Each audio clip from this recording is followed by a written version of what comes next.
Hey guys, welcome back to Bennett Farms. Trying to get the 359 Pete started here. It's pretty cold.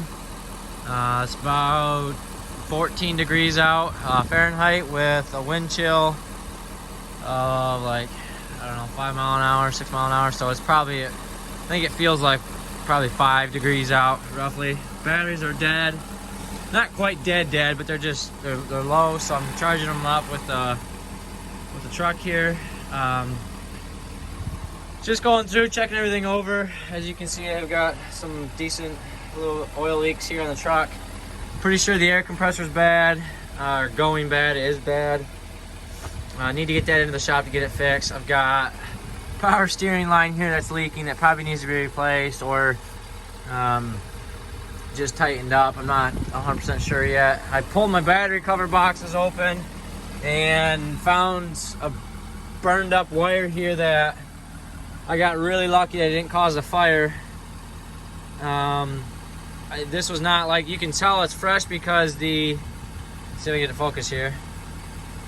Because the copper wiring is not corroded. You can see a little bit right there. Yeah, see if I can do this better. But you can see this wire casing is burned up pretty good. And this was laying across the top of the battery. It went from this positive post here up underneath through the hole there in the back and then up and around, and it went up to I traced the wire back to this one here, which goes up to this starting solenoid. I actually have no idea what that is. I don't think it's a starter solenoid because it does start, but I have no idea what that solenoid does. Maybe somebody can tell me. But yeah, really lucky that it didn't cause a fire in here in the batteries and burn my truck down. I haven't ran the truck over the weekend, so today's Monday. And going through doing the rest of the checks here on the truck, I noticed some other problems we gotta get figured out. It does appear that I've got the truck plugged in right now. I got it stretched out here. Normally I park the truck up there on that cement pad there and I plug it right in with this blue cord because the blue cord will light up, and so I know I've got power to it, but it's only a 25-foot cord.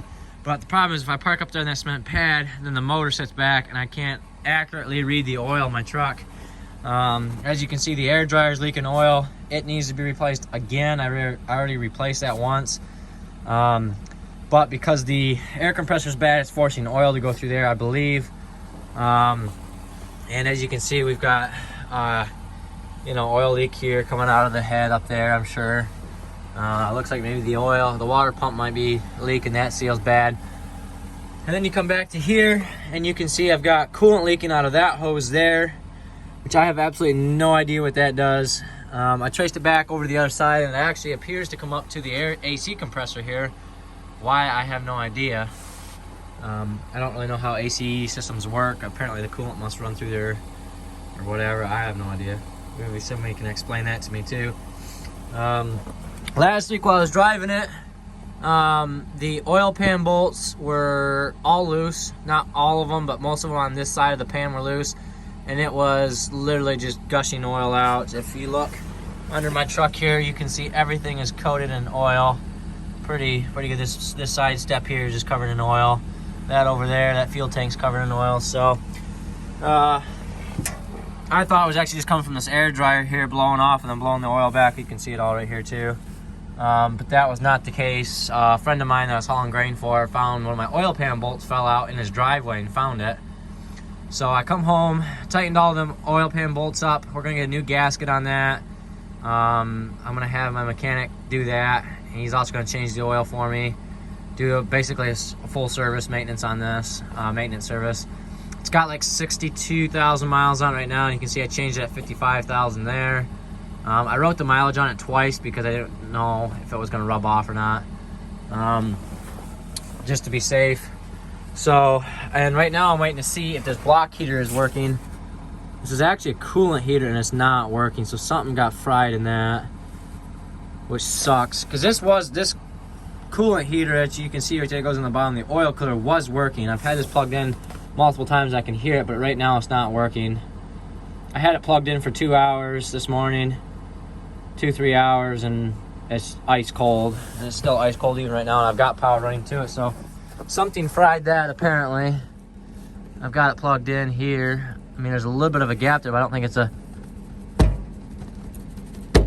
enough of a gap to not cause power to go to it, but I don't see where it's split anywhere. So I don't know. We'll see if I can give you guys a cold start here.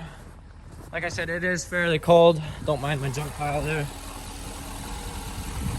It's supposed to haul grain today, but it's sounding like that's probably not going to happen.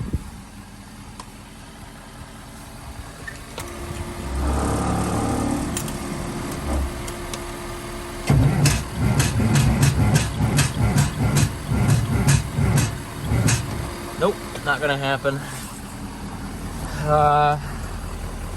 I have been trying to move these around a little bit. So I had it on this battery start, and I moved over to that one, just kind of charge up each battery separately. I probably should actually move to this one here. I don't know if that actually makes a difference or not, but maybe it does. I don't know. Rest of the truck's been running pretty good. I don't know, there's nothing else really going on with it. Like I said, I did have this drive line replaced there, so we've been doing pretty good there. Probably need to grease everything again. I did grease the fifth wheel the other day. Everything else the truck needs to be washed bad, as you can see. There's just dirt everywhere. Yeah, so.